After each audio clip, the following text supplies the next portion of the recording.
Good morning, everybody. Good morning. Welcome to our first plenary of the conference, the plenary session on queer natures, bodies, sexualities, environments. Just to remind you to be followed by a second plenary at 11 o'clock in the Shakespearean Futures initiative. I'm very proud and honored to be moderating this session today. The format will be, we have 4 speakers. We'll be talking for about 15 minutes each, to be followed by an open discussion among the audience and the panelists. There are, I believe, one microphone there. There's not another microphone there? Okay, there's a microphone here. Since we're such a large group, it would help if audience members could use the microphone to ask questions. I'm going to be giving you a very, very brief introduction to our 4 accomplished speakers, which will not represent the scope of all of their scholarship, just to save time so that we have more time for discussion at the end of the session. So our first speaker today will be Joseph Campanha. Joseph is Alan Dugald McKillop Chair and Associate Professor at Rice University. He's the author of The Pain of Reformation, Spencer, Vulnerability, and the Ethics of Masculinity, and editor with Scott Maisano of Renaissance Posthumanism. His talk today is Love in a Time of Swarm. Our second speaker is Vin Nardizzi, Associate Professor in English at the University of British Columbia. Vin is author of Wooden O's, Shakespeare's Theaters and England's Trees, and editor with Jean Feerick of The Indistinct Human in Renaissance Literature. His talk is on fruits and vegetables. Our third speaker is Karen Raber, who's Professor of English at the University of Mississippi, author of Animal Bodies, Renaissance Culture, and editor of the book series for Routledge on the perspectives on the non-human in literature and culture. And her talk today is Equeer. And our fourth speaker is Laurie Shannon, who is Franklin Bliss Snyder Professor of English at Northwestern University, author of the books Sovereign Amity, Figures of Friendship in Shakespearean Cultures, and more recently of The Accommodated Animal, Cosmopolity in Shakespearean Locales.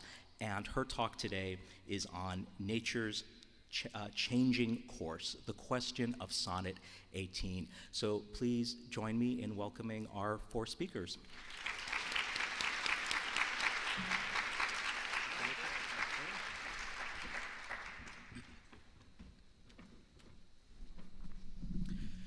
Hi, everyone. I'm really pleased to be here with my colleagues. I want to thank Karen Raber for putting this all together. I also want to say it's really nice to be presenting at a hotel that's also hosting a zoology conference, which I learned when I got here. And when I did a little bit of light internet stalking to try to figure out if I could sneak into some sessions there, I discovered it was also Furry Weekend Atlanta this weekend. If you don't know what a furry is, ask a neighbor. Okay. This is Love in a Time of Swarm. So much, so much depends on figure, although not, in this case, William Carlos Williams' exquisite conjuration of Georgic simplicity, a red wheelbarrow glazed with rainwater beside the white chickens. Here I consider instead the continual motion of honeybees celebrated in Henry V, or bees in springtime swarming forth from populous hives in Paradise Lost, as particularly illuminating figures for our purposes today. But first, what is, or better yet, what figures queer ecologies or queer natures? Of late, and with reference to the intersection of these once provocatively, though perhaps now frustratingly capacious terms, queer, nature, ecology, a series of charismatic figures have arisen: mesh, tangle or fold, and arguably the primal eldest, web.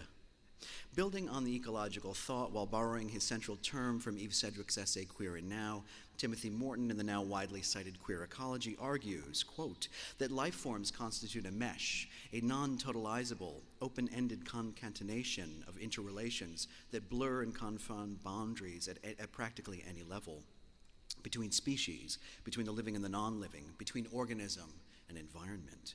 Thus, ecology, in another quote, demands intimacy with other beings that queer theory also demands in another key. What Morton finds in organisms and objects, Karen Barad takes to the quantum level in Meeting the Universe Halfway and other essays, including one called Queer Performativity, in which she describes the constitutive, another quote, entanglement of subject and object, and the resulting, quote, responsibility to the entanglements of which we are a part, which produces a kind of definitional and figural explosion later in that essay. And this is another quote. Queer is itself a lively mutating organism, a desiring radical openness, an edgy protean differentiating multiplicity, an agential disk/continuity, an enfolded, reiteratively materializing, promiscuously inventive spatiotemporality.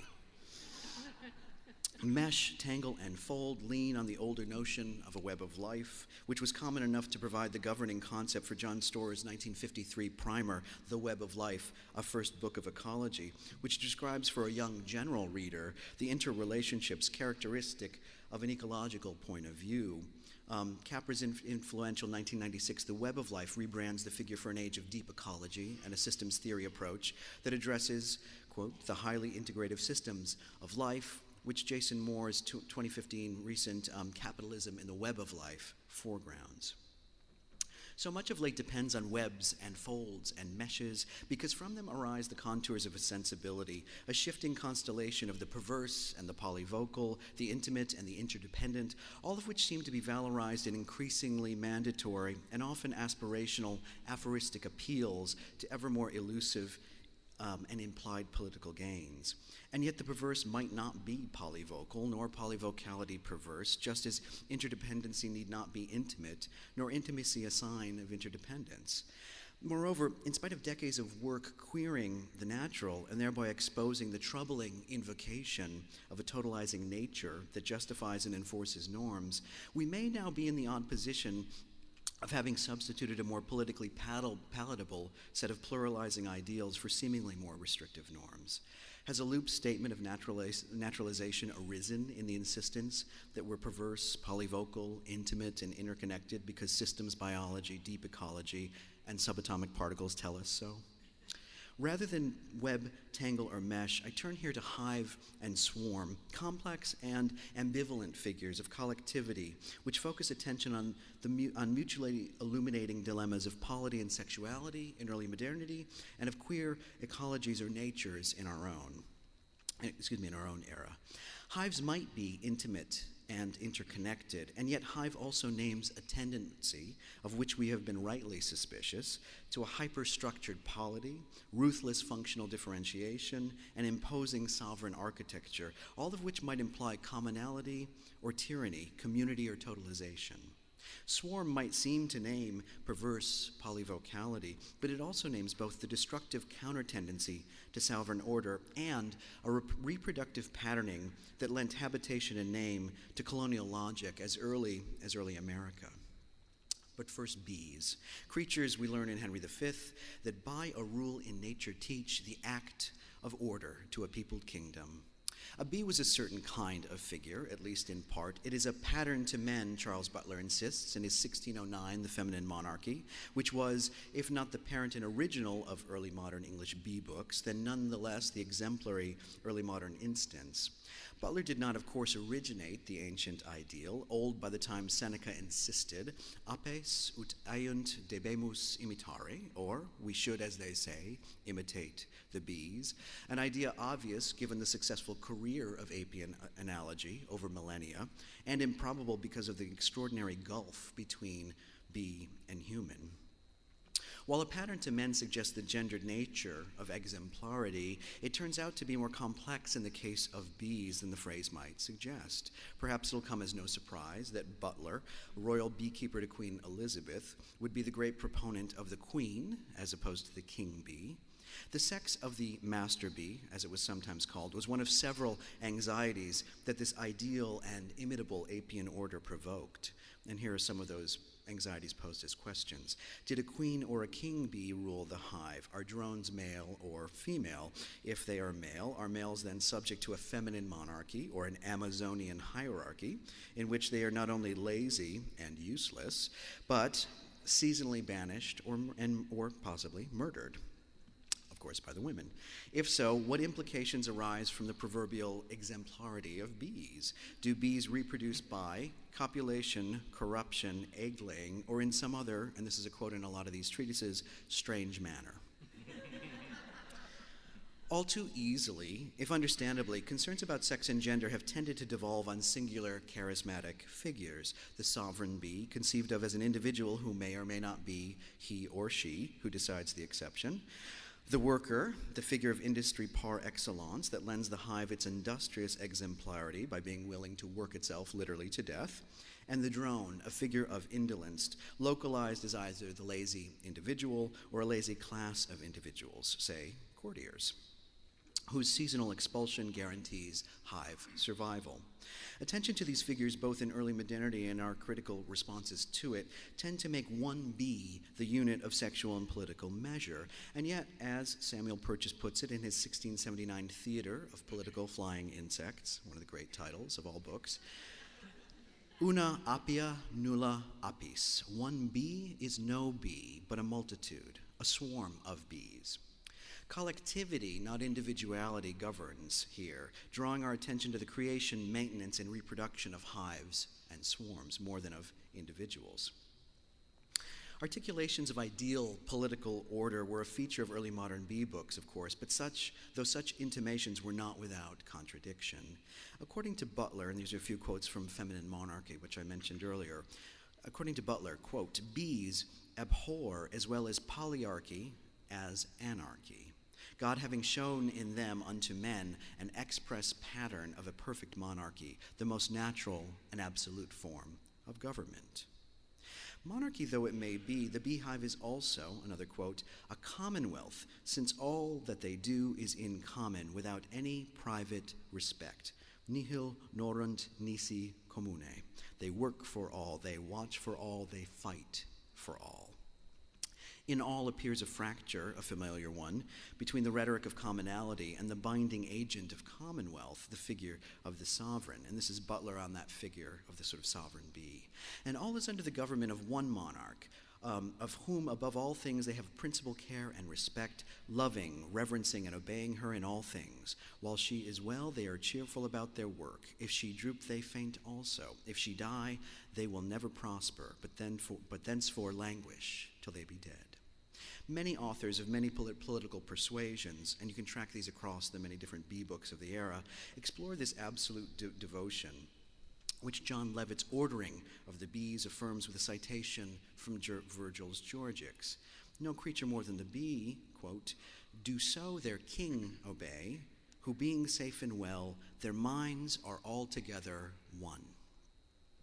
The hive models what Jean-Luc Nancy calls in a provocative essay, Sexistence, a quote, totalitarian economy of love. For Richard Remnant, the totalizing drive extends fully into the realm of reproduction. This is a quote from Remnant's treatise. We note a strange insect beyond other creatures, in that they know when to breed males and when females, and when to breed each, which is indeed wonderful, as also many other things in their commonwealth are, as their government and the manner of it, their comely order and valor, their labor and dainty work, their care and providence. The very notion of a commonwealth depends on a strange instinct and a powerful capacity to create an engineered totality in which the sex of the progeny is at the will of the collective, which is even more chilling than a more common articulation of gendered social engineering in the frequent, and to many authors disturbing, I've mentioned it already, annual purging of drones, by most authors assumed to be male, in the interest of sustaining a healthy hive. Many lavish disdain upon the drones for their indolence, in which case, yes, the purging was an extension of apian virtue, but even those who tried to imagine the utility of males, like Edmund Southern, observed this chilling practice. And when there are too many drones in a hive, and that the bees perceive, as by nature they know, that they are hindered by them, then the bees of themselves will kill so many as they think good. the hive is a eugenic space engineered for ideal reproduction of a hive totality, not its charismatic individuals.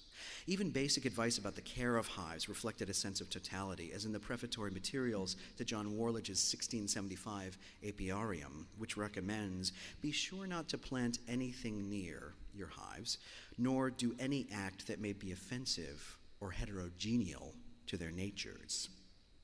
The hive is intimate and interconnected, but to what end? Hive might name the hatred of the heterogeneal and the danger of totalization, the fear not just that an individual monarch may be tyrant, or monarchy itself a form of tyranny, which was, of course, one of the great fault lines for conversations about sovereignty in this era. But hive also seems to name the fear that any orientation around a core commons or community implies destructive homogenization. At the same time, this network of interconnected and mutually referencing bee books also witnesses the extreme political ambivalence of the hive.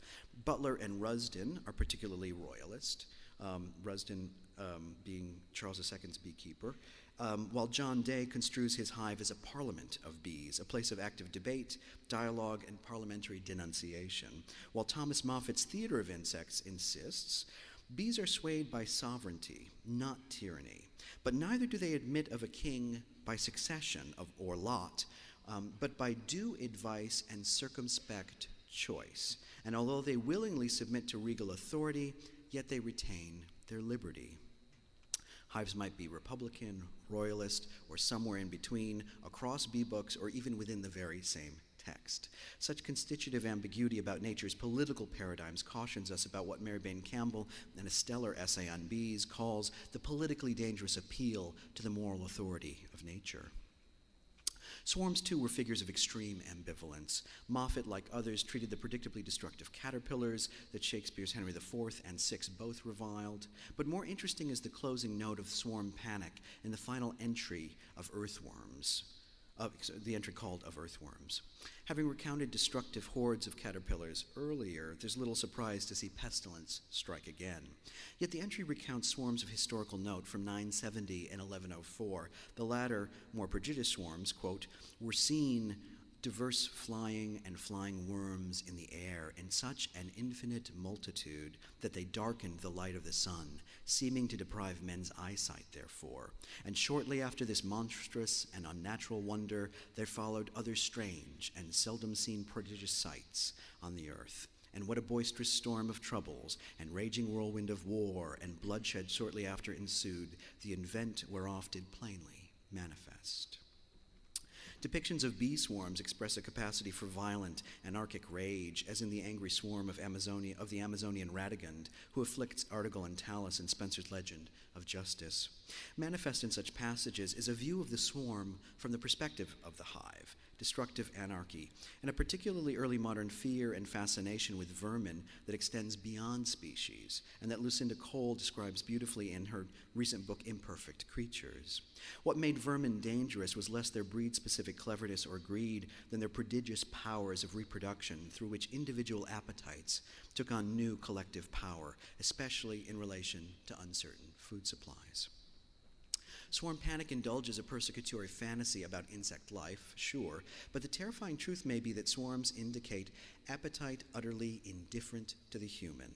And I think indifference and asymmetry are things that are getting a little lost in some of our kind of invocation of interconnection lately. But even as celebratory accounts of swarms are hard to find in early modernity, swarms became, at a certain moment, the new black of contemporary political theory. In Multitude, Michael Hart and Antonio Negri addressed the conceptual problem of multiplicity, in work that's familiar to a number of us here, of course, preferring multitude to the people, the masses, the working class, or other ways of referring to political collectivities. While the concept of the people or the masses is one and reduces diversity to unity, the multitude, in contrast, is many. Hart and Negri imagine the multitude as a hopeful political solution to the dilemmas of empire, one that in realizing, quote, a democracy of the multitude comes into alignment with nature. One model for such a relationship derives from bees and flowers, which, I quote, suggests a society of mutual aid based on positive externalities and virtuous exchanges, in which the bees provide for the needs of the flower, and in turn the flower fulfills the bees' needs. It's hard not to hear intimations of apiologist Thomas Seeley's honeybee democracy, that's the name of his text, who finds in the swarming superorganism of the hive a perfect natural instance of community, in what he argues are a series of complex democratic debates amongst the scout bees about the location of the new hive. This is democracy in action, he thinks. More often than not, however, swarming in bee text concerns the multitudinous capacity for self-reproduction. Most of the early modern texts lavish attention on the seasonality of swarms, or offer advice for capturing rogue swarms, or encouraging more swarms in a season than you normally would get, both of which practices might double or triple the number of hives you have. Milton's famous epic Simile, as bees in springtime when the sun with Taurus rides pour forth their populous youth about the hive, describes the first parliament of fallen angels, and it does so by marking the very moment in the life cycle of the hive when overpopulation provokes colonization. Was that the problem all along? Heaven was just too crowded? The buzz of Milton's fallen angels debating their fate might have cautioned Seeley about looking for easy democratic possibilities in nature, quote unquote. That swarms and swarm logic provide models for less savory technologies of war and commerce now makes it hard to ignore Eugene Thacker's cautionary comments about networks, swarms, and multitudes, which he describes as, quote, examples of mutations in the body politic that are structurally innovative but politically ambivalent. Structurally innovative, but politically ambivalent, what goes for perversely polyvocal swarms and intimate interconnected hives perhaps goes for any queer ecology. And Vincent Dupre's recent What Would Animals Say If We Asked the Right Questions conjures the horns of this very dilemma I've tried to talk about today. In an entry, the book is structured in terms of dictionary entries, in an entry entitled Queer, she affirms, nature is invited to a political project, a queer project. It teaches us nothing about who we are or what we ought to do, but it can feed our imagination and open our appetites for the plurality of usages and modes of being and existing. It never stops recombining categories and recreating from the multidimensionality of each and every one of them new modes of identity. It's a sentiment so stirring, she repeats it. Nature does not tell us what ought to be from what is. It can feed our imaginations, but not compel our actions. But advocacy for plurality does indicate what ought to be, as she herself suggests in an earlier entry called Impair. Do we not prefer a world that is marked by diversity?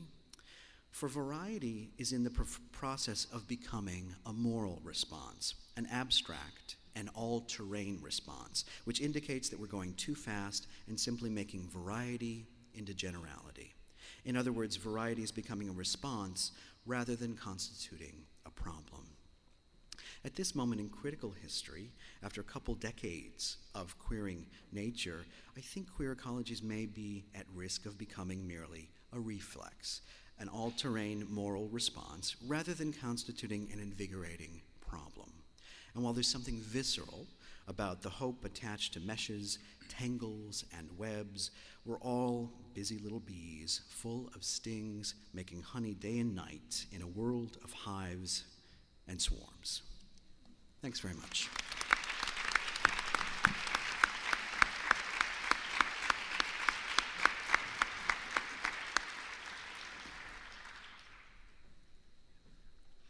Hello. There we go. When asked to contribute to a session called Queer Natures, I could think of no more wholesome thing than fruits and vegetables to talk about. Have you had your recommended daily serving? There's always the luncheon. When I began to write this paper, I realized that I also needed flowers in the mix, so I've added them to my title as a garnish or buttonhole. All three kinds of plant, fruits, vegetables, and flowers are clustered in a peculiar way at the tragic high point of the play within a play in A Midsummer Night's Dream. Having recognized Pyramus's body, and after having tried to rouse him, Thisbe focuses attention on his face. This is her lament. These lily lips, this cherry nose, These yellow cowslip cheeks are gone, are gone. Lovers make moan, his eyes were green as leeks. In this unstageable blazon, a phrasing that reconfigures the title of a collection recently edited by Deborah Uman and Sarah Morrison, death seems to have sapped Paramis's vitality from his face. This is, of course, a belated description, and so Paramis's face no longer shines with the colors and shapes of these fruits, vegetables, and flowers. Did they ever shine so? When the character Paramis was still alive, what did his face look like anyway? If Bottom is to be believed, then he played the role of Paramis in a beard.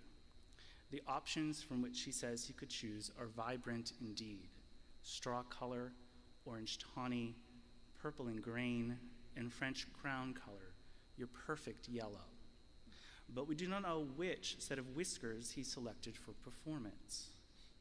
If Peter Quince is to be believed, then Paramis is a sweet-faced man, a proper man as one shall see in a summer's day, a most lovely, gentlemanlike man.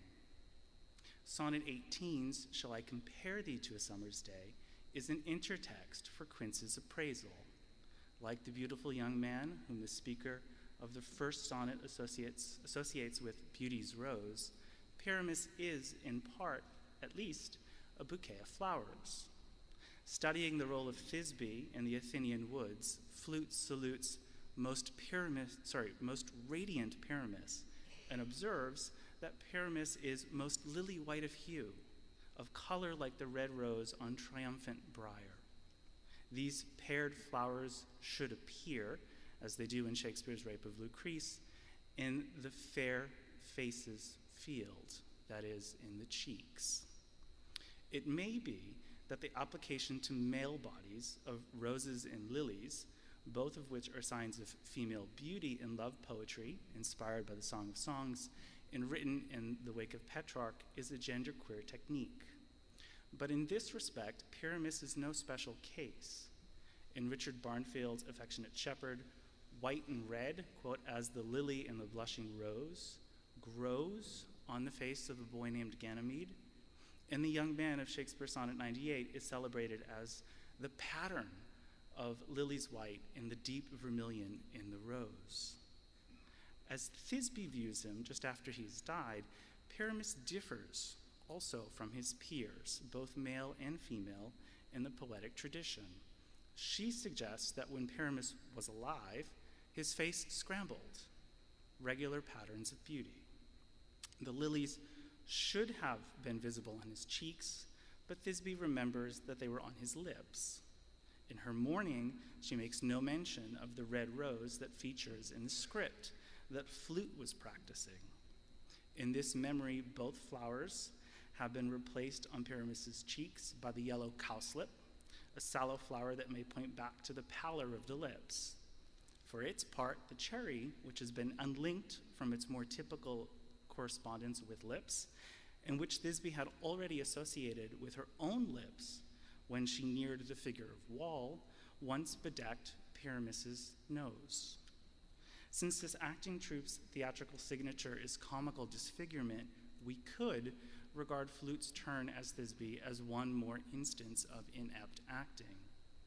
I want to resist this assessment and pose as a thought experiment the possibility that since the players do not rehearse this scene in the woods, Flute is not misspeaking lines in this moment. How then do we approach Paramis's queerly arranged face if Flute as Thisbe hasn't gotten the script wrong? The leaks may be the clue to this approach. Lovers' discourses that are inspired positively by Petrarchism tend to employ in their idealizing and eroticizing descriptions of human beauty an array of flowers, because they too are beautiful and fragrant, fruits because they're succulent to the taste, and even garlands crafted out of tree branches because of the link between Laura and laurel. If a poet lover requires more substantial objects for praising the value of a body part, then he has recourse to stones and gems. But nowhere in a straight-faced blazon have I found the virtue of the leek trumpeted. In this poetic tradition, the leek is not, to invoke Fluellen's phrase in Henry V, an honorable badge of service. The leeks are eyes in the blazon of that the leeks are eyes in the blazon of Pyramus's face may reinforce the fact that Bottom has bulbous vegetables on his mind earlier in Midsummer. Just before the company leaves for Theseus' palace, he advises his fellow actors to eat no onions nor garlic, for we are to utter sweet breath, and I do not doubt but to hear them say, it is a sweet comedy. Even so, when the troupe has exited, the otherwise charitable, it's a strange phrase for me, the otherwise charitable Theseus calls the evening's entertainment a palpable, gross play. Forgoing garlic and onions didn't do the trick. There is a minor but striking subgenre of blazon that would readily accommodate in its descriptive rhythms palpable, gross vegetables like leeks, onions, and garlic. And my point here is that Midsummer draws on it to figure Pyramus's face. Heather Dubrow names it the ugly beauty tradition, and although the tradition has roots in classical oratory and medieval poetry, Dubrow helpfully regards its appearance in 16th and 17th century European verse as a counter-discourse to Petrarchism. In her analysis, the subgenre's ostensibly comic tropes vector misogyny and racism. For example, one of Edward Gilpin's epigrams called Of Negrina depicts a woman with a, quote, winter cherry on her lips and her cheeks best fruits a black, no mulberry. Some of the poems in this tradition also employ vegetables to conjure the female body, and I argue that when they do so, they exhibit social bias. Here are 4 examples, well, 2 or 4, there's another slide, in which such garden variety vegetables feature in Renaissance blazons. Composed around 1523, Michelangelo's poem 20 depicts a woman with a face that is prettier than a turnip, teeth as white as parsnips, hair whiter and blonder than a leek. She has a mouth like a sack filled up with beans, no laughing, and breasts that look like 2 watermelons in a bag. A shepherd named Doran in Robert Greene's prose romance Menaphon sings that his beloved Carmela has lips that resemble to cowcumbers or cucumbers fair.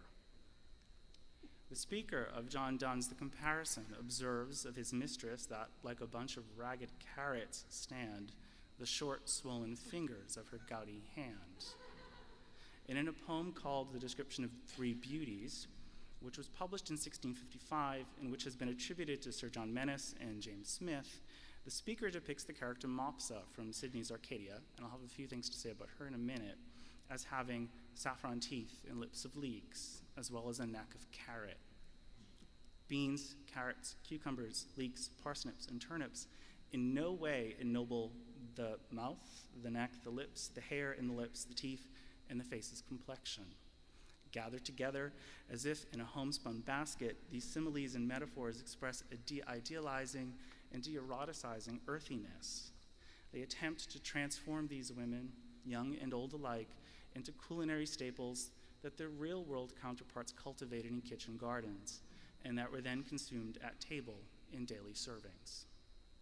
Sir John Menis and James Smith, who are the least known authors listed in my survey, are also the ones who explicitly imitate the model of the most influential of English Renaissance poets, Sir Philip Sidney.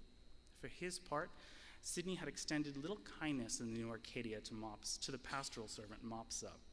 Surrounded by classical paintings and a royal family portrait, all of which are displayed in a gallery, a character called Calendar repeats by rote some unflattering verse that, quote, a pleasant fellow of my acquaintance set forth of Mopsa's praises.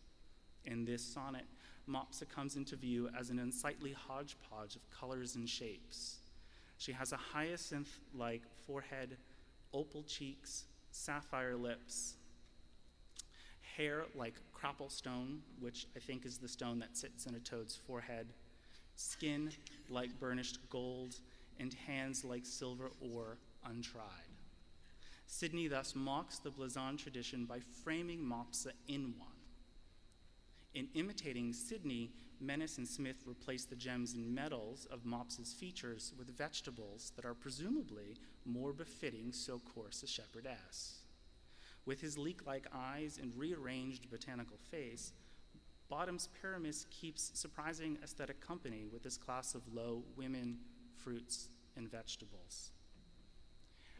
As Conrad Hilberry observed some time ago, the blason of Mops's face helped establish the ugly beauty tradition in English. Mopsa, whose blason is tellingly rehearsed in or near a picture gallery, and her literary kin in Sidney's writing may be foundational to the arts in yet another way. In her biography of Sidney, Catherine Duncan-Jones detects in his verse mannerist effects and identifies as a possible source for them a diplomatic visit that Sidney made to Prague in 1577, where he may have viewed the paintings of the Habsburg court portraitist Giuseppe Arcimboldo. There you go. Among other commissions, which included fashioning heraldic blasons, Arcimboldo painted in the early 1560s a series of composed heads in profile called the Four Seasons, and here's summer. And these paintings were paired with another set that he completed in the mid-1560s called the Four Elements. Duplicate sets of both series were distributed across Europe as royal gifts. Silvia Farino Pogden, who co-curated an exhibition on Arcimboldo that opened in 2007, writes that these portraits, this is a longer quote, create a surprise effect which takes the viewers unaware and bewilders them. The disoriented eye goes to and fro between the overall shape and the details until it finally identifies the trick, which gives rise to amusement, joy, or repulsion. These paintings famously repulsed Roland Barthes, and his rationale for why they generate this effect for him is illuminating in the context of the materials I explore.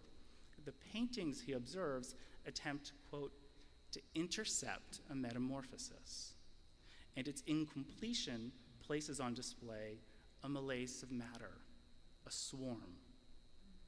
The blasons of Mopsa and her descendants, which jumble together verbal signs for a variety of shapes and colors, similarly flicker, in my mind at least, on the threshold of bodily conversion.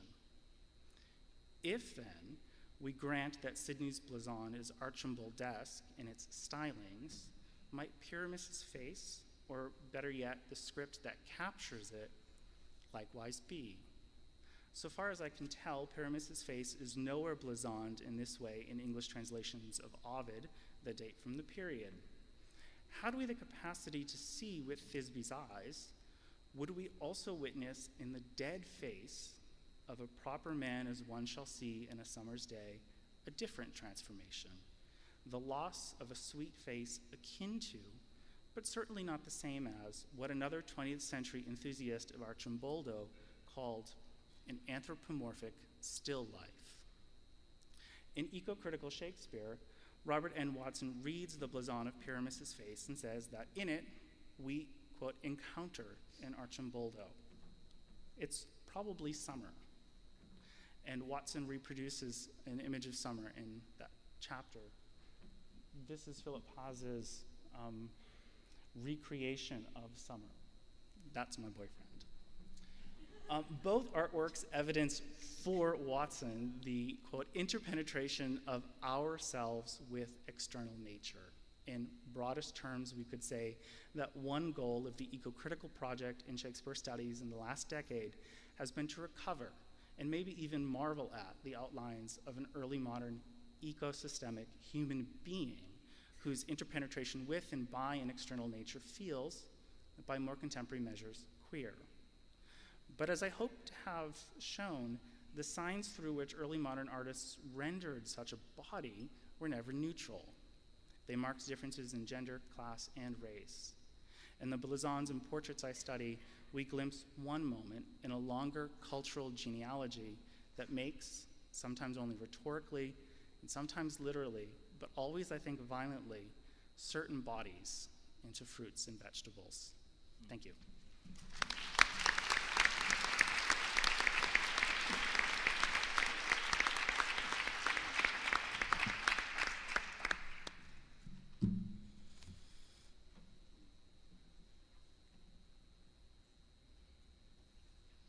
Good morning, everybody. It's a beautiful day. Let's go for a ride. I begin with a familiar scene from Henry V. I will not change my horse, the Dauphin announces in Act 3, with any that treads but on 4 pasterns. Saha, he bounds from the earth as if his entrails were hares. Le cheval volant, the Pegasus, chez la narine de feu. When I bestride him, I soar. I am a hawk. He trots the air. The earth sings when he touches it. The basest horn of his hoof is more musical than the pipe of Hermes. The constable in Orléans tried to repress the Dauphin's exuberant idolatry, but only managed to spur him on to greater absurdities concerning this prince of palfreys. The Dauphin says, I once writ a sonnet in his praise and began it thus, wonder of nature. Orléans says, I have heard a sonnet begin so to one's mistress. Dauphin, then did they imitate that which I composed to my courser, for my horse is my mistress? Your mistress bears well. Me well, which is the prescript praise and perfection of a good and particular mistress. Nay, for methought yesterday your mistress shrewdly shook your back. So perhaps did yours, says the Dauphin. Mine, says the constable, was not bridled. And on it goes. The scene descends from the heights of poetry into a testy body-prose exchange. Such critical attention as this passage has attracted generally confirms Peter Erikson's judgment that the Dauphin is here proven a, quote, travesty of masculinity that confirms the play's endorsement of muscular English heterosexuality. And indeed, the Dauphin's adoration of his equine partner seems to reflect, if not the fully bestializing erotic attachment that his companions hint at, then at least an infantile fixation on an inappropriate love object. Orléans and the constable quickly move this uncomfortable moment toward more suitable ground, jokes about prostitutes, the missionary position, sexual diseases that substitute allusions to human mistresses for the love between a man and his equine mount. In other words, their banter deflects the discussion away from the Dauphin's improper and troubling celebration of his palfrey, what Mel Chen might call his improper affiliation, and these indiscreet indulgences in an unacceptable kind of intimate bond. They react to his orientation toward the animal with their defensive, reorienting conversational interventions. For them, the animal must be either merely a conveyance or a metaphor through which heterosexual desire can be discursively invoked. That is, they want to restore a degree of marginality or transparency and thus invisibility to the lauded horse. Sexual orientation, Sarah Ahmed argues, is a matter of how we reside in space, of how and who or what we inhabit spaces with, and what habitual actions shape our bodies and worlds. To orient oneself is, as she puts it, to turn toward objects that, quote, help us find our way. If we think with and through orientation, Ahmed suggests, quote, we might allow moments of disorientation to gather. Queer objects might take us to the very limits of social gathering, even when they still gather us around. So I think that any reading of the palfrey episode in Henry V that tries to plot it on a rigid axis of masculine-feminine, or even hetero-homoerotic or bestial-human, would only cooperate with Orléans and the constable in limiting the objects and bodies that the Dauphin queerly prefers to gather or affiliate with. If our critical attention does not resist the process of erotic normalization, that is, if we take him lightly, refuse to give his speech any real weight, we risk straightening out the scene and overlooking the more provocative, perhaps disorienting nature of the Dauphin's relationship. So in this paper, I intend to take the Dauphin's claims about his horse, like Donald Trump, both seriously and literally, to offer an outline for a prospective queer phenomenology of the human equine encounter. And so instead of examining the social, economic, political, or other inscriptions and meanings of the Dauphin's mount, my talk today attempts to answer a different question. And here I slightly misquote Elizabeth Gross, quote, what is it in the nature of equine bodies that opens them up to cultural transcription, social immersion, and production? What material aspects of the human-equine encounter might explain the frequency and extent to which, as in the Dauphin's case, equine bodies colonize or usurp the erotic positions, roles, or imagined subjectivities usually ascribed to human partners? What is this marvelous and compelling equine body the Dauphin so disconcertingly turns toward and so lovingly anatomizes in a passionate sonnet that might make it somehow natural for him to do all of that? And I'm going to confess that, like any horse. This one ran away with me, and I ended up with about a 38-page paper. So in the longer version of the paper, I address size and shape and number and temperature and movement. Today, I only have time for 2 of these attributes. You can be grateful, that structure human and equine physiology and cognition, shape and movement. So shape and movement. Shape. When the Dauphin names his animal a palfrey, or a courser, he evokes a very specific image. A palfrey was usually a smaller horse than the destrier battle mount, and was usually considered more beautiful, with a rounded, compact baroque figure and musculature that made it capable of a smoother lateral gait. The standard for the palfrey's beauty is everywhere confirmed in treatises on riding and breeding.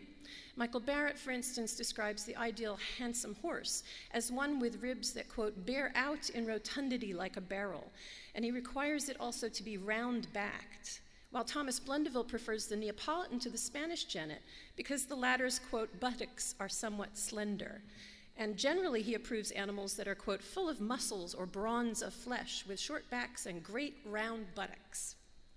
In Jarvis Markham's advice to horse purchasers, he refers again and again to the many swellings, that's his word, that comprise a perfect equine form. Quote, see that the breast be broad outswelling, that the animal have, quote, outswelling forethigh, and its hindquarters likewise be thick, brawny, full, and swelling. Roundness, then, is the quality of shape that defines an aesthetically pleasing, valuable, and healthy animal. Certainly, Renaissance sculpture and painting revel in the sensuous, fleshy curves of a horse's body, focusing as obsessively on round shapes as do the treatise authors. Kenneth Clark claimed this feature distinguished Renaissance from medieval art, observing that, quote, the splendid curves of energy in these paintings of horses, the neck and rump united by the passive curve of the belly and capable of infinite variations from calm to furious strength, are without question the most satisfying piece of formal relationship in nature. We could read this focus on the beauty of curvaceous posteriors as a manufactured cultural preference, one that grows out of the prior distinction or class associations of the breeds in question. But there's another way to think about all these swellings and roundnesses. Barrett, in particular, insists on the role of geometry in determining the perfection of the horse's physical being. And indeed, the curve represented a monumental challenge to early modern mathematicians. It was only in the 17th century that analytic geometry established a formula to elegantly describe one. That's actually Cartesian coordinates. A humanist achievement in charting God's elemental design of the cosmos. So Barrett's references to geometry thus situate the curvy equine as the epitome of divine order.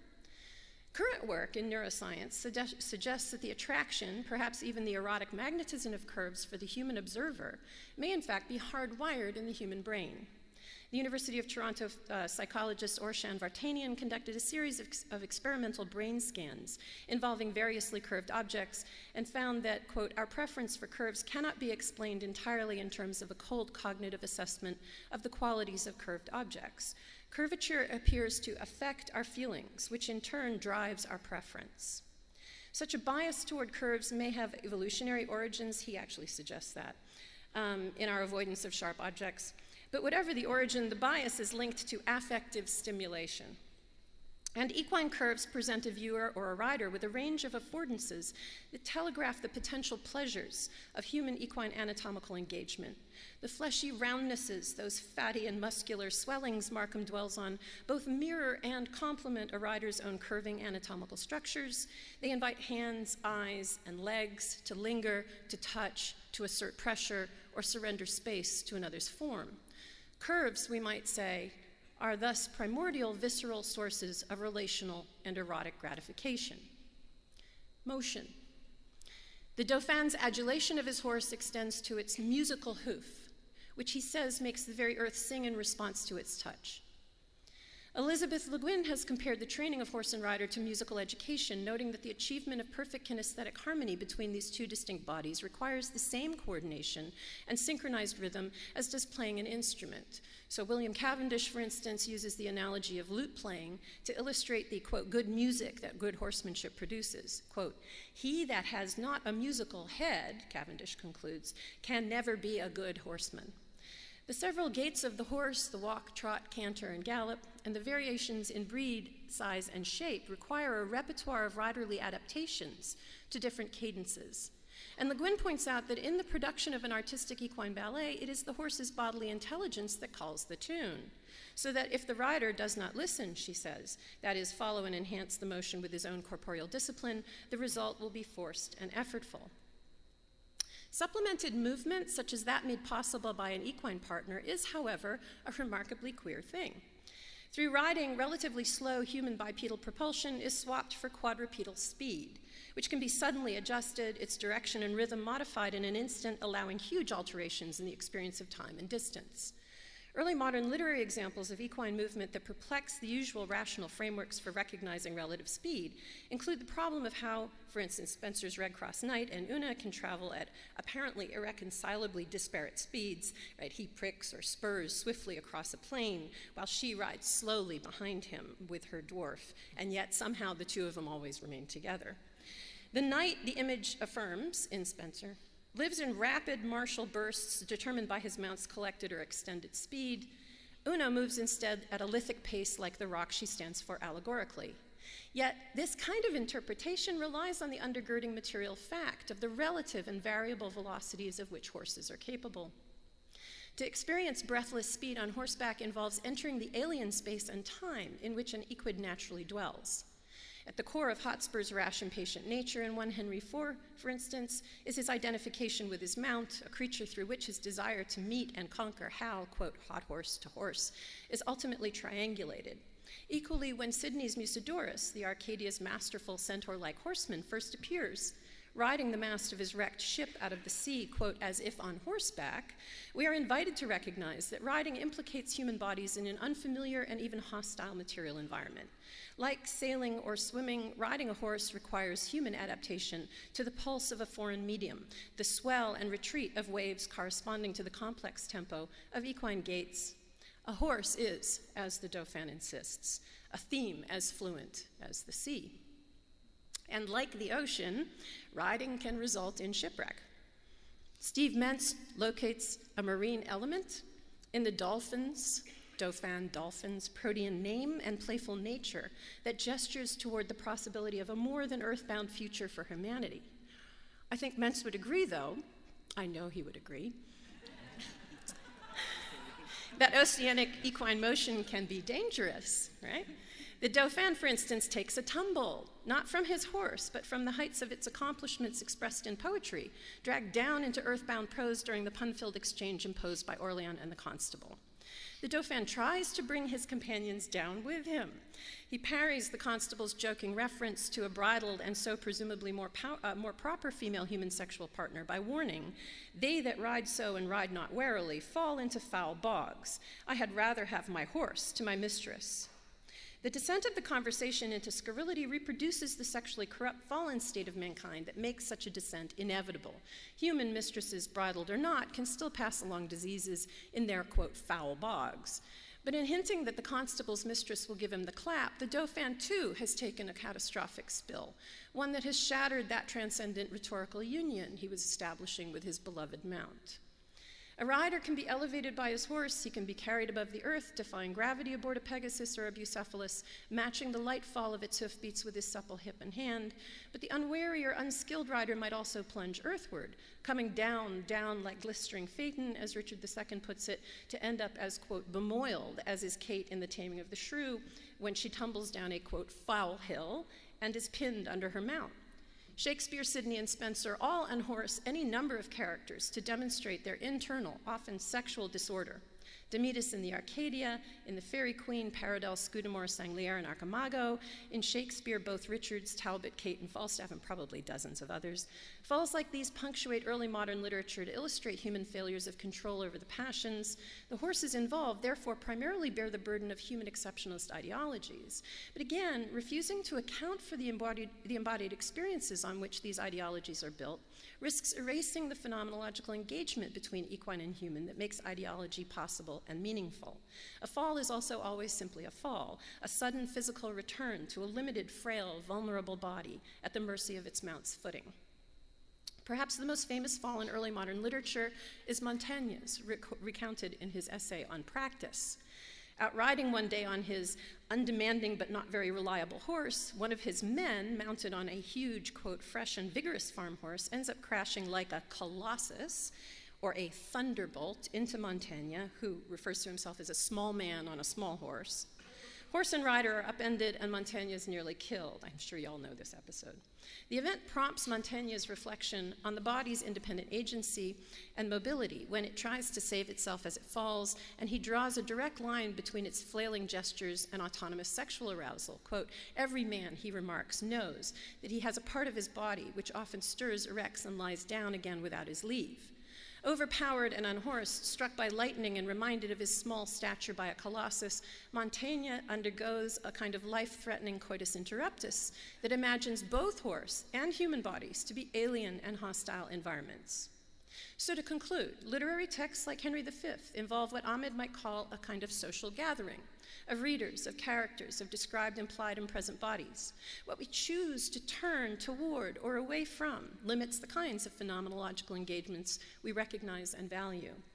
By refusing to allow the constable in Orléans to limit the participants at this gathering, by entering and occupying the territory of the Dauphin's erotic delight in his mount, we might instead acknowledge the qualities that make the horse, to slightly misquote the Dauphin, a wonder of queer nature. Thank you.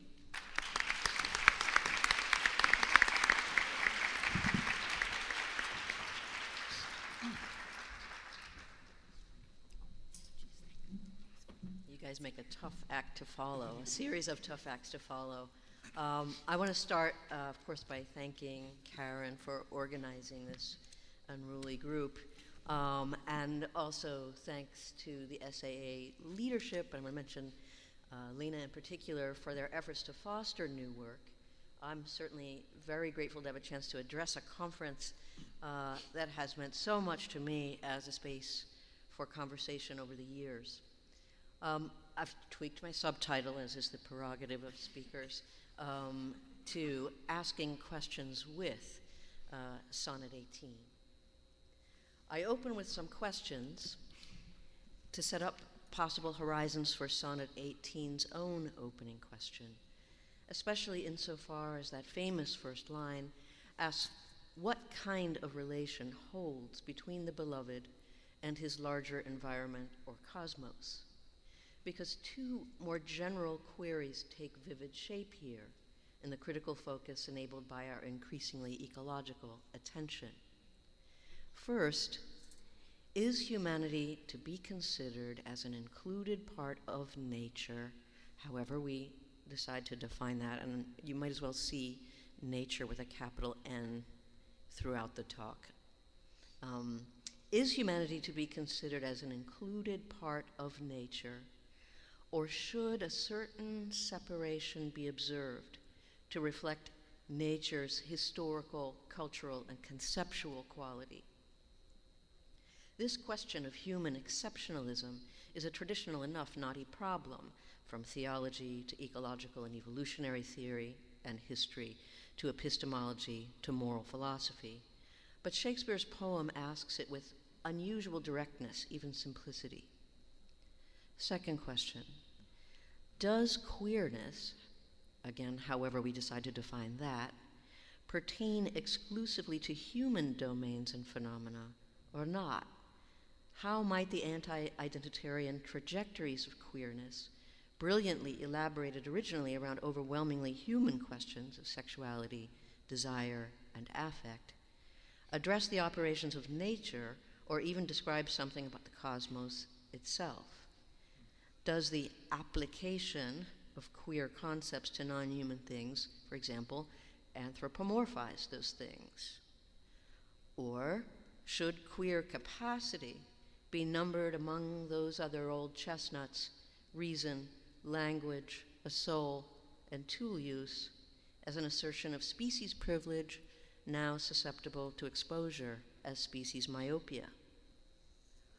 Depending on the answer to that question, sub-questions proliferate. If queerness indexes a sexuality or an affect or a kind of unbound free movement that carries an exclusively human signature, if it moves against nature or despite it or outside it, or above it, how would we now name a unique source or origin for it? What governs its structure or expression? Alternatively, if queerness is not only human and human only, but instead a general law or a relatively distributed way of acting or unfolding, how then might we reckon with a nature that can be said also to possess or express it? If nature is neither normative itself, nor a reliable guarantor of norms, what then? And if these preliminary branching queries of mine achieve nothing else, they highlight how much might have to be stipulated even to form working definitions for the dauntingly high concept and flamboyantly contingent terms, humanity, queerness, nature. But we can surely see how concatenating a role exceptionality will play. When humanity is cast as exceptional, is it thereby unnatural? Is that humanity a freak of nature, perhaps the queerest of all the species, or maybe even the only queer one? At stake in these tail-chasing questions, I think, is how rediagramming the relations among humanity, queerness, and nature might impact our broad notion of laws, especially insofar as these notions derive from ideas of natural regularity. Correspondingly, our metrics for exceptional or deviant phenomena, or what might, at the right scale, just be an incompleteness in any given law's scope, might need to change. Put yet another way, the historical association between queerness and the unnatural could loosen, opening a space for what I hope to be able to call a natural history of human being. And so, the question towards which mine all wend their way, shall I compare thee to a summer's day? For now, maybe that is the question. By opening an inquiry into what relation can be said to hold between the beloved and a summer's day, even in this sweetest of sonnets, the poet takes up a hard question about humanity's relation to the cosmos, our place, as Lear dramatically phrases it, beneath the extremity of the skies. Sonnet 18 moves to a less violently adversarial climate to pose this existential query, but clearly rough winds persist.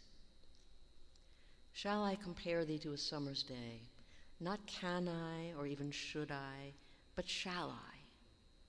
Half-idly, perhaps posing a question of the purest choice among abounding options, perhaps marking it as daring, the speaker ponders his poetic power to make two things like, and the aptness of one likening in particular. Must the two things already be unlike for a poet to liken them? Or do they have to be alike enough already to share some common denominator or participate together in a larger matrix for comparison to hold?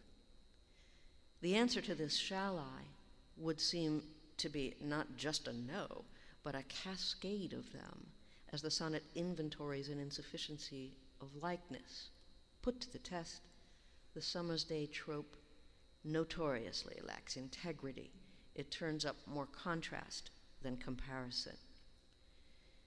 If a summer's day proverbially, and it's Tilly S967, the one that you were also referencing, if a summer's day proverbially evokes the most singularly lovely and temperate form or event in nature, it still falls short of that eternal summer in line 9 that is already attributed to the beloved, oddly enough, even before the sonnet fulfills its compensatory labor to eternize him.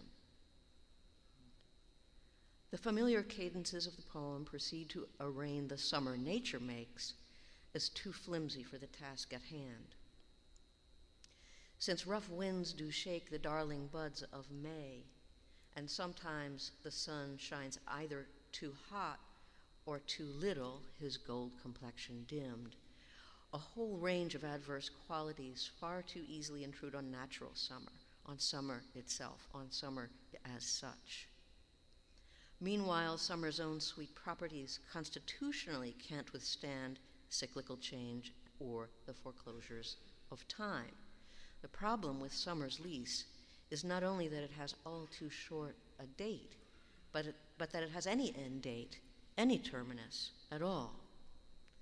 The summer's day, then, systematically lacks that right stuff for this work. Of course, we can note immediately that negative or failed comparisons, in their way, serve no worse than apt ones. Indeed, perhaps the elaborately failed comparison works optimally, proving the speaker-lover's painful bias that, as the song goes, nothing compares to you. The poet seeks to remove the beloved from our sublunary world and fix him above those skies whose downward force Lear laments as the pressing weight that mints us human. Then, at the sonnet's halfway mark, perhaps things get a little more tangled. Line 7 broadly announces what sounds like a general principle or law of nature. Every fair from fair sometime declines. Sometime or sometimes, that is, once or occasionally, are common variants, as Stephen Booth points out very consequentially for this line. What scope or jurisdiction pertains to the scientific proposition that every fair sometimes declines? Clearly, the sonnet aims for a place outside of that jurisdiction, and that may have to mean outside of everything, since the generality governs every fair. But what queer kind of unnorming law of nature is it, exactly, to pronounce that every fair thing sometimes is not fair? In another context, I've outlined the case for a queer rain in King Lear, suggesting that the play's torrential storm opens the prospect of a cosmos that is either unhinging or allowing us humans a disturbing glimpse of the unsettled nature of its laws. Our puny human scale prevents sure knowledge of the difference between those choices. While early modern things, from basic elements to the assembled bodies they compose, have describable natures or generally operative characters, they unfold in performances that are always open to waywardness and invention. Thus, we have the rich phrase that's come up in the subtext of a number of the talks today, nature's bias. In Shakespeare and elsewhere, where references to bowling invoke the inbuilt swerves and obliquities inhering in things, the curvature that Karen's talking about might be part of this conversation. Montaigne would remark further that superseding accidents would knock him clean out of that right bias. A paradoxically right bias of things, which we might gloss as some sort of queered rule or arcing square, does not govern those things very absolutely, let alone regularly. Nature, in other words, does not preside in the homogeneous and unbroken manner conventionally attributed to its abstraction as an inexorable law of nature, which should fully encompass the possible, and so be impossible to violate or fail or exceed. Richard Hooker's 1593 Laws of Ecclesiastical Polity spells out an orthodox vision of the fixed order alleged for nature. Doesn't show any horses there, but clearly he should have. Even there, a persistent anxiety dogs even that magisterial articulation of a law for nature and ordered nature.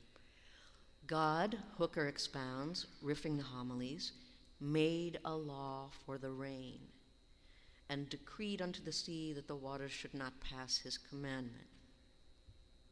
Given this edict settling the world into limiting, bounded identities, Hooker asks a longer rhetorical question.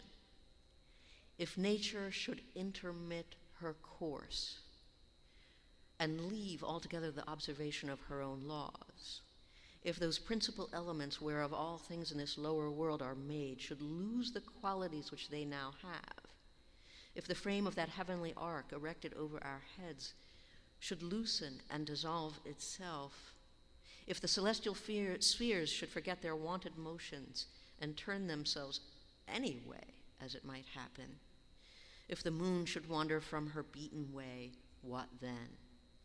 And what would become of man himself, whom all these things do now serve, unquote. For Hooker, the establishment of nature's law, its assignment of qualities to elements, provides what he calls, quote, the stay of the whole world. But the addressee of this natural guarantee that things will keep their courses and stay in their places is the creature they are all alleged to serve, man himself, the focal point, or perhaps the vanishing point, of this gargantuan legal fiction. Calling Hooker's what-if question, in King Lear the whole world wobbles. Without its stays, it is unstayed. In the gentler climes of Sonnet 18, however, we can see the same wobble register in the smaller compass of its 14 lines. If every fair from fair sometime declines, it seems nature, in Hooker's words, might intermit her course. For it is one thing for nature to chart or script a course of change, of cyclical or seasonal movement, of growth and decay for one thing and another. That wraps mutability in a familiar guise. But it is quite another thing for nature to change its own course and wander from her beaten way. Here, along with the poem, I proceed to line 8. Fair things decline from fairness, it explains, when they are, quote, by chance or nature's changing course, untrimmed. The odd adjective, untrimmed, has multiple, if oblique, senses. Holiday settings are trimmed when arrayed with ornaments and decorations. An untrimmed tree evokes one stripped of its leaves in the northern autumn. But as Catherine Duncan Jones Arden notes explain, a nautical sense also suggests unadjusted sails and the asymmetries of ballast that can set a ship's course slanting akimbo, a giant preference for the curve, perhaps. Just like the weight or the bias set inside the ball in bowls. Between a traditional inherent or hardwired mutability, which proceeds in a regular manner, and the ideal of eternality towards which the poem notionally strives, another prospect looms here, the sport or jagged course, chance or accident, nature's swerve or bias, a surprise in the unfolding or direction of a natural course. In this way, to be untrimmed is to be redirected by nature's changing course. And when nature can change or intermit that course, as this line admits to possibility, perhaps there we can catch our glimpse of a queer capacity in nature.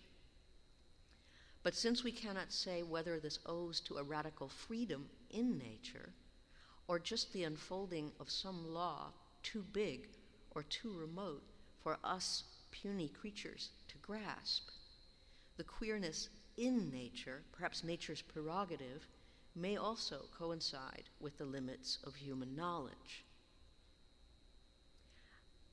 And to end, what about the fair beloved, whose locales we are also recalculating, and the poet's hopes to eternize him? Many of us teach Sonnet 18 as the most optimistic sonnet, full of poetic confidence. I know I do. I know I have. But in the shadow of current debates concerning the time now being called the Anthropocene, its effective dates, its global scope, the scope of human complicity, how shared is that? it seems worth attending to the poem's vision of the human species and pose Hooker's question again: what becomes of man himself? Though the summer's day trope wanes for lack of likeness, it isn't true that nothing compares to the beloved in the poem. What of the other people in the poem? The men who breathe like him and have eyes. The sonnet's uplifting couplet, affirming the power of verse, so long as men can breathe or eyes can see, so long lives this, and this gives life to thee, registers at the species level not so much pure confidence as a nagging caveat. So long as men can breathe. We all ask now, how long is that? While I would not go quite so far as to say the hesitation, so long as, fully imagines what we might now call an extinction event, the poem does know that it does not know how long the human race can be counted on to persist, let alone to read poetry. The oblivion that was feared first and foremost for the beloved lurks for humankind itself in the couplet, which only relocates the problem of his preservation to the species level as a common risk. Either way, it turns out, endurance and extinction, endurance or extinction alike, will be calibrated collectively.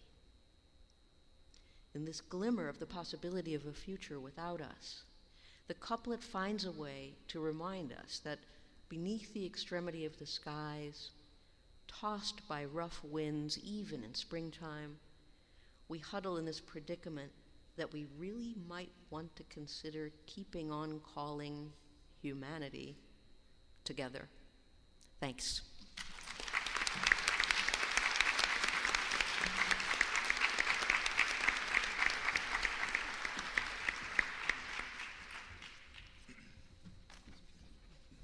Okay, so we do have a few minutes for questions. Again, there's a microphone. If speaking into the microphone is not to your taste, it's probably best to stand up and sing out, Louise, so we can hear you.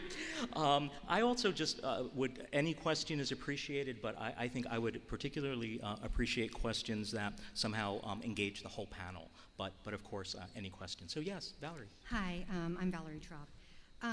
I have a question for Vin. Well, first off, thank you all four. That was a fantastic panel. I'm just thrilled. A question for Vin and Karen, and that's inspired by Joseph's wonderful reminder of the tensions that are alive within a queer analytic, and your use, Joseph, of the hive as a way of positing what's at stake in the queer appraisal of human and non-human interactions. So my question focuses on the figure of the ground. Vin's earthy vegetables are all root vegetables, which grow mainly below the ground, and you actually have to pile up soil to keep leeks properly white, right? And Karen's horses, thank you, those were just fantastic images. For all their curves and kinesthetic intelligence, sometimes have to struggle to rise up off the ground. Something that I've also always noticed with my horses is the one moment when they don't seem like God's most magnificent creatures. And so I'm wondering if the ground is perhaps another figure for an important limit space that structures, for instance, the form of the vegetables, the functionality of equine movement, which would not happen without that, the legs on the ground, and also their relationship to humans. And I'm wondering how a queer ecological view of the ground might push against some really old assumptions about the ground as soil, as in soilage, as in dirt or stain or corruption, while also insisting on the kind of material specificity of power relations that Joseph, I thought, brought beautifully to the fore.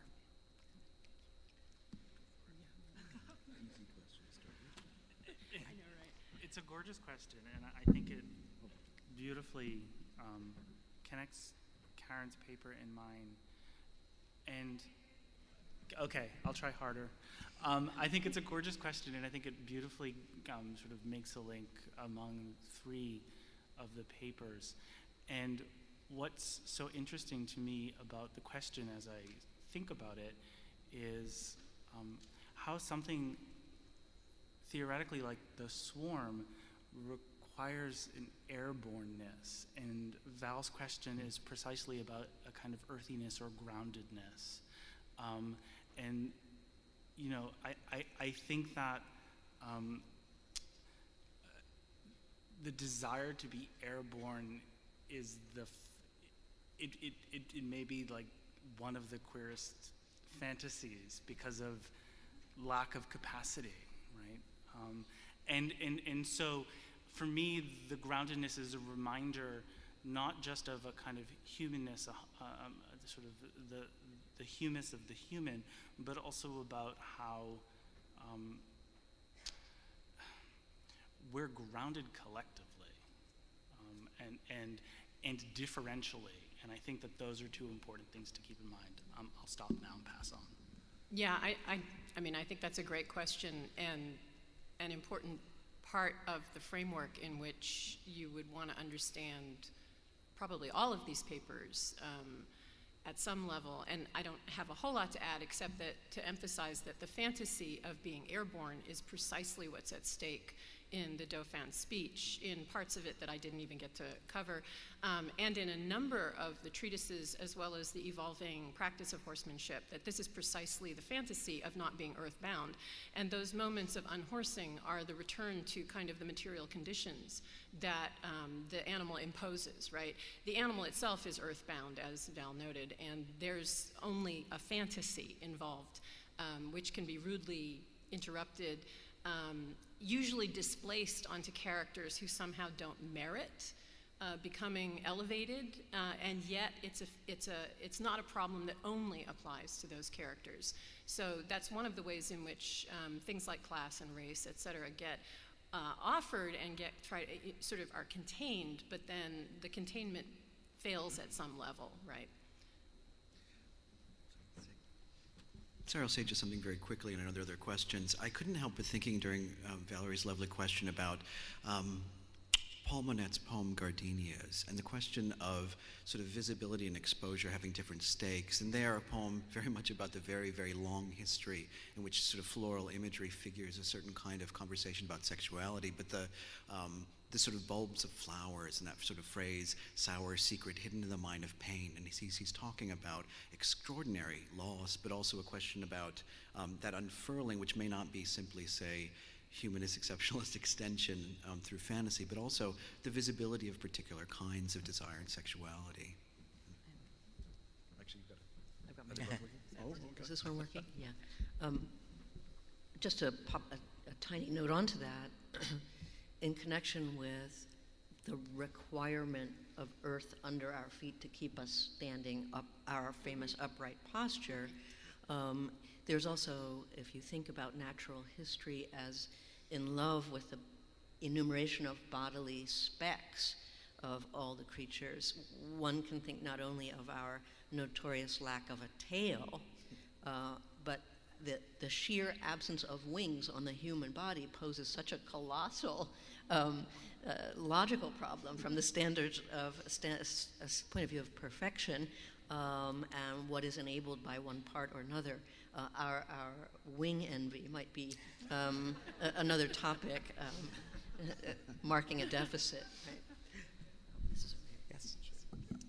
It's Bruce Smith. I want to add my thanks. I'm sure I speak for everybody in the room saying that this was truly exhilarating. And I was also appreciating the irony that one of the most sterile environments one can imagine for hearing papers like this is being in a hotel for 3 days like this, where you can't even see a tree, and all of the food is dead before, anyway.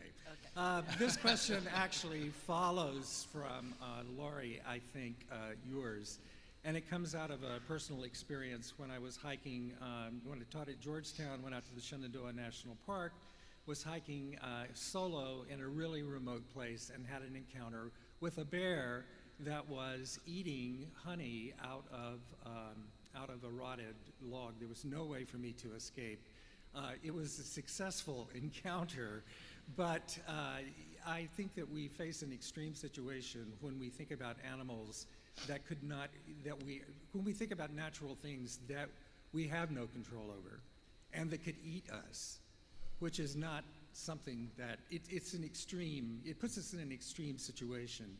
And I guess my question is this: I realize in thinking about that episode, there's no way that I can really put what happened into language or how the bear and I successfully negotiated this encounter, but I have thought about rhetoric, and I thought that there was a certain kind of metonymy that happened between us. But my question is this: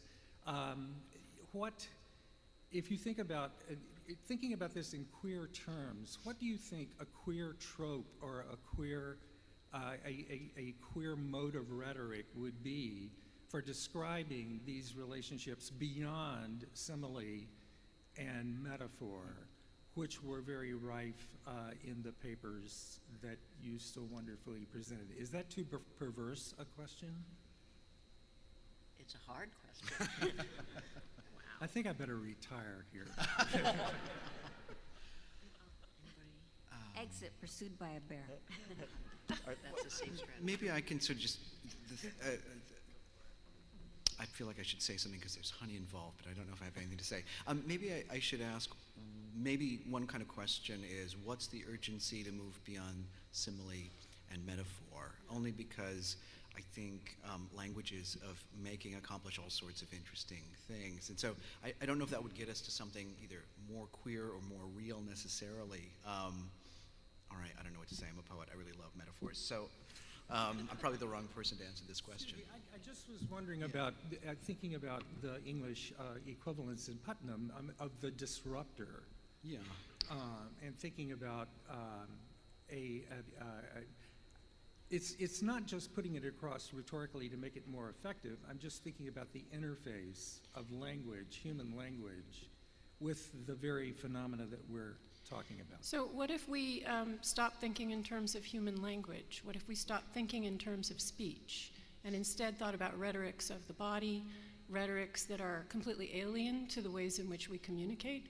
I think we could probably assume that that's exactly what happened between you and the bear, was that you spoke a language you don't even know you speak. That would be incredibly queer, wouldn't it? Yeah? Ha, I answered the question. It was an obvious answer. Well, we are almost out of time. Maybe we can take a few minutes from the coffee break for those who would like to stay. Maybe the two very quick questions from the two speakers. Yeah, go ahead. Quick. Horses, hives, and humans. My question has to do with the idea that in biology, what is human is a moving target. Other animals use tools. It appears they have language. They even have consciousness. How does that relate to, horses and hives have to be different for us to discuss them. How does that relate to the idea of what is human in all of your papers?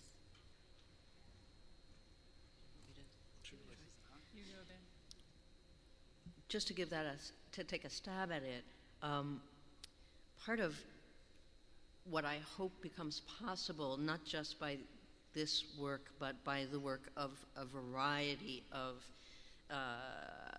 sort of areas of research that could be race, it could be nation, it could be religion as well. We might, in the wake of all that work, be able to think of the human again, go back in some ways, that's what I'm trying to do now, and let that creature stand in front of us in a sufficiently defrocked condition from the ideological inheritance that begins, way before the work we're talking about, and enable us to see it at least with the same sort of comfort and provisionality that we know there are horses or that we know there are vegetables.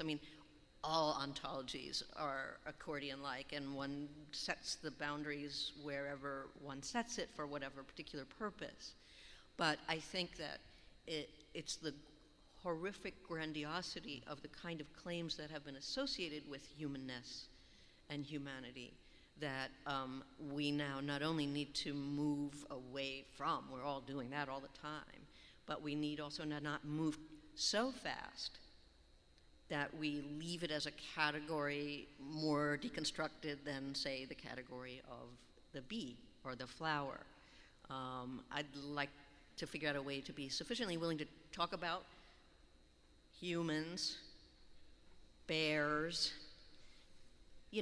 for those purposes, kind of much more natural, historical, and in some ways anti-philosophical approach, although I hope it's informed by a philosophical desire.